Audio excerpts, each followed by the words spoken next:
In this video, I'm going to show you real quick how to work the parking brake, how to turn it on and off on a 2022 Toyota Sienna. Pretty simple process once you know what you're looking for. Right next to the shifting knob, there is a little button that has a P on it. That's your parking brake. To set your parking brake, you're just going to give it a nice pull here.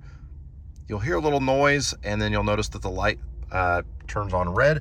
And then also on the dash, you'll notice that there is a park right here up on the dash that tells you that the parking brake has been engaged. To turn off the parking brake, you're going to press on the brake pedal with your foot, and then at the same time you're going to push down on this. You'll hear a little noise, and then you'll notice that the parking brake now up here has been turned off. That's all there's to it.